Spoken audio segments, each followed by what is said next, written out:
بسم اللہ الرحمن الرحیم۔ فرمان مصطفیٰ صلی اللہ علیہ وسلم ہے کہ رمضان میں ذکر اللہ کرنے والے کو بخش دیا جاتا ہے اور اس مہینے میں اللہ سے مانگنے والا محروم نہیں رہتا۔ میرا نام رمضان کیوں؟ اس مہینے کا نام رمضان رکھا گیا ہے کیونکہ یہ گناہوں کو جلا ڈالتا ہے۔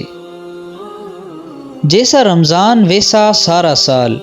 جس نے رمضان المبارک کو ترتیب کے ساتھ اور اچھے طریقے سے گزارا اس کا سارا سال اچھی طریقے سے گزرے گا، اور جس نے رمضان المبارک کو ترتیب کے ساتھ اور اچھے انداز سے نہیں گزارا اس کا سارا سال بے ترتیب اور خراب گزرے گا۔ رمضان کے 4 عمل۔ حضرت سلمان فارسی رضی اللہ تعالیٰ عنہ حضور اکرم صلی اللہ علیہ وسلم کا ارشاد نقل کرتے ہیں کہ رمضان المبارک میں 4 چیزوں کی کثرت کیا کرو۔ 2 باتیں تو ایسی ہیں کہ تم ان کے ذریعے اپنے رب کو راضی کرو گے، اور 2 چیزیں ایسی ہیں کہ تم ان سے بے نیاز نہیں ہو سکتے۔ پہلے 2 باتیں جن کے ذریعے تم اللہ کو راضی کرو گے وہ یہ ہیں: لا الہ الا اللہ کی گواہی دینا اور استغفار کرنا، اور وہ 2 چیزیں جن سے تم بے نیاز نہیں ہو سکتے وہ یہ کہ تم اللہ سے جنت کا سوال کرو اور جہنم سے پناہ مانگو۔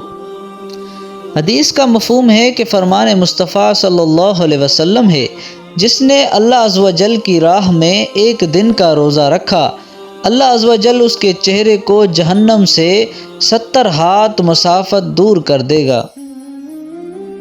رمضان وہ مہینہ ہے جس کے پہلے 10 دن رحمت کے ہیں، دوسرے 10 دن مغفرت کے ہوتے ہیں، اور آخری 10 دن تو آگ و جہنم سے آزادی حاصل کرنے کے ہوتے ہیں۔ یا رب، اس رمضان کے صدقے جن کے والدین وفات پا گئے ہیں ان کی بخشش فرما، جن کے حیات ہیں ان کی لمبی عمر اور تندرستی عطا فرما۔ روزہ رکھیے، یہ آزمائش میں کام آتا ہے۔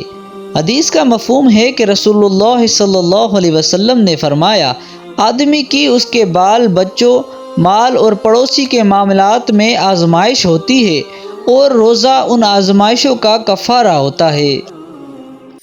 رمضان المبارک میں جن کاموں سے خصوصی اجتناب کرنا چاہیے: نمبر 1 جھوٹ بولنا، نمبر 2 گناہ کا کام کرنا، نمبر 3 حق تلفی کرنا، نمبر 4 بغض رکھنا، نمبر 5 مظلوم کی آہ سے بچنا، نمبر 6 گالیاں دینا، نمبر 7 شورغل اور لڑائی جھگڑا کرنا، نمبر 7 دل لگی کی باتیں کرنا۔ رمضان میں نفل کا ثواب فرض کے برابر اور فرض کا ثواب 70 گنا بڑھ جاتا ہے۔ حدیث کا مفہوم ہے کہ فرمان مصطفیٰ صلی اللہ علیہ وسلم ہے: مومن کی بہترین سحری کھجور ہے۔ حدیث کا مفہوم ہے کہ رسول اللہ صلی اللہ علیہ وسلم نے فرمایا: ہر چیز کی زکوٰۃ ہوتی ہے اور جسم کی زکوٰۃ روزہ ہے۔ جمعے کا ہر ایک سجدہ منظور خدا ہو جائے، آپ کی دعاؤں کے سنگ رب کی رضا ہو جائے۔ جمعے کی برکت سے آپ کو اتنی خوشیاں ملے کہ آپ کے سارے دکھ تکلیف دور ہو جائیں، آمین۔ رمضان المبارک کا پہلا جمعہ۔ اللہ پاک اس مہینے کے صدقے ہمارے تمام مشکلات اور پریشانیوں کو دور فرمائے، آمین۔ حدیث کا مفہوم ہے کہ فرمان مصطفیٰ صلی اللہ علیہ وسلم ہے کہ روزے دار کے منہ کی بو اللہ کے نزدیک مشک کی خوشبو سے بہتر ہے۔ بسم اللہ الرحمن الرحیم۔ شہر رمضان الذی انزل فیہ القرآن ھدی للناس وبینات من الھدی والفرقان۔ ماہ رمضان وہ مہینہ ہے جس میں قرآن نازل کیا گیا جو انسانوں کے لیے ہدایت اور ایسی واضح تعلیمات پر مشتمل ہے جو راہ راست دکھانے والی اور حق اور باطل میں فرق کھول کر رکھ دینے والی ہے۔ روزہ اور سجدہ انسان کو رب سے بہت قریب کر دیتا ہے۔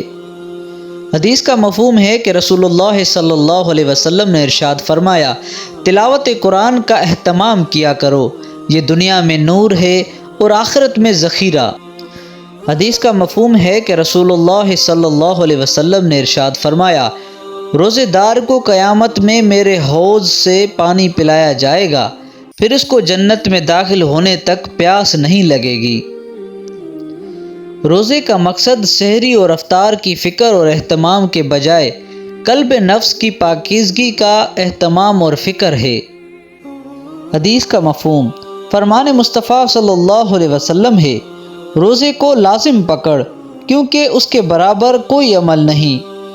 حدیث کا مفہوم، نبی کریم صلی اللہ علیہ وسلم نے فرمایا، جس شخص نے مومن ہو کے محض رب سے اجر پانے کے لیے ماہ رمضان کے روزے رکھے اور راتوں کو قیام کیا، اس کے پچھلے سب گناہ معاف کر دیے جاتے ہیں۔